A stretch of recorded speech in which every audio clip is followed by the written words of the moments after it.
नारायण नारायण नारायण नारायण। नीलाचल निवासाय नित्याय परमात्मने बलभद्र सुभद्राभ्यां जगन्नाथाय ते नमः। वंशी विभूषितकर नवनीरदाभात् पीताम्बरदरुणबिम्बफलाधरुष्ठात् पूर्णेन्दुसुन्दरमुखादरविन्दनेत्रात् कृष्णात् परं किमपि तत्त्वमहं न जाने। नीलाम्बुजश्यामलकोमलाङ्गं सीतासमारोपितवामभागं पाणौ महासायकचारुचापं नमामि रामं रघुवंशनाथं। नमामि कृष्णं यदुवंशनाथं। या देवी सर्वभूतेषु मातृरूपेण संस्थिता नमस्तस्यै नमस्तस्यै नमस्तस्यै नमो नमः। मनोजवं मारुततुल्यवेगं जितेन्द्रियं बुद्धिमता वरिष्ठं वातात्मजं वानरयूथमुख्यं श्रीरामदूतं शरणं प्रपद्ये। भक्तिभक्त भगवंत गुरु चतुरनाम बपु एक इनके पदवंदन करो नाशत विघ्नानेक। वंशाकल्पतरुभ्यश्च कृपा सिन्धुभ्यश्च पतितानां पावनेभ्यो श्रीवैष्णवेभ्यो नमो नमः। नमो ब्रह्मण्यदेवाय गोब्राह्मणहिताय च जगद्धिताय कृष्णाय गोविन्दाय नमो नमः। जननी जन्मभूमिश्च स्वर्गादपि गरीयसी। नारायण नारायण नारायण नारायण। उत्कलर मौडमणि कालिया ठाकुरंकर चरण रे आनंदवार प्रणाम करी नयागढ़ जिला अंतर्गत दसपल्ला कुंजमनगढ़ ग्राम महावीर क्षेत्रर समस्त साधकों एवं साधिका माँ मानू प्रणाम करी ए दास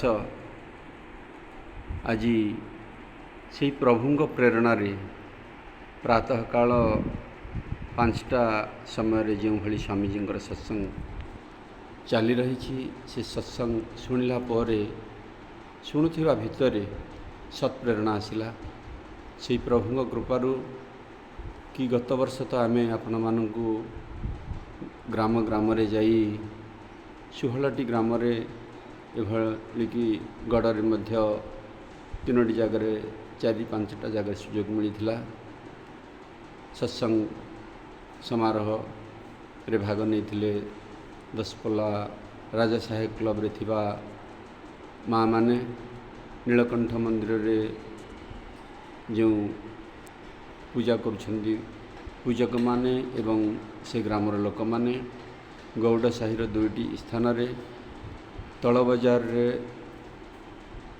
अनेक स्थान रे भली चलीथिला सत्संग किंतु आज से प्रभु कृपारू श्रीधाम वृंदावन में जिते आम अच्छु आपण मानकर बोध हुए स्मरण ये दास प्रति आसीथिला कहीं घट घटरे नारायण नरदेहे नारायण तेणु से दृष्टि आज प्रभुंकर प्रेरणा रे आमे आउ जी दिन रहिला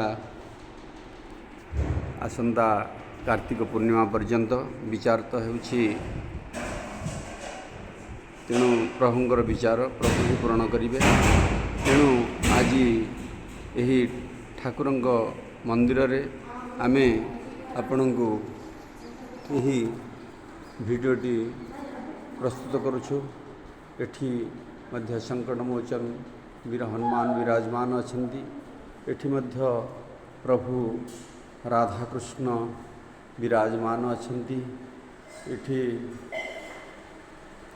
आपण माने देखि पारुथिबे जगत जननी भगवती माँ दुर्गा माता मध्य विराजमान अछंती एवं मंदिरर बाहर पटे आपण देखुथिबे संकट भगवान मंदिर मध्य अच्छी जोठी वर्तमान पूजाभिषेक होगा जाउछंती एठी छोट छोट पिला माने मध्य अनुष्ठान करुछंती एवं पाठ पढ़ुचंती वेद अध्ययन करुछंती। तेणु आजिर शुभ प्रातः समय आमे आपनकु किछि सत्संग शुणाइबा जाउछु। क्षेत्रस्थ समस्त क्षेत्रवासी मन दे ध्यानपूर्वक शुणु। गोविंद गोपाल की जय।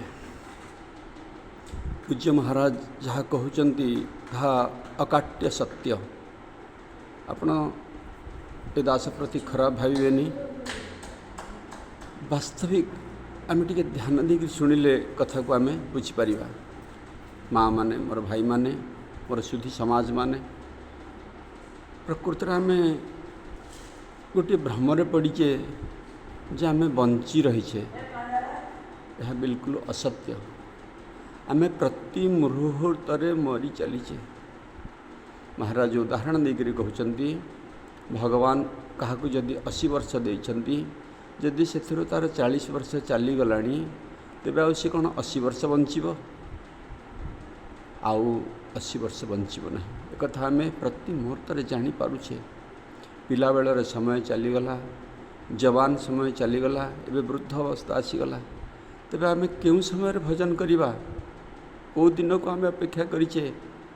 तेणु मो माँ माने मो गुरुजन माने मो साथी माने मोर लघुजन माने ए दास जदि ज्ञात अज्ञात आपण प्रति कौन सी मन वचन व्यवहार रे आपण को दुख देथिबो प्रथमे आपण मान चरण रे ए दास क्षमा मागी नेउछि।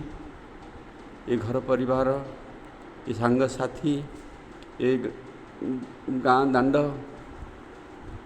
किछि मन रहिबो नहीं। शरीर चलीगला परे कौटी आम जन्म होइथिले मन पड़ोनी।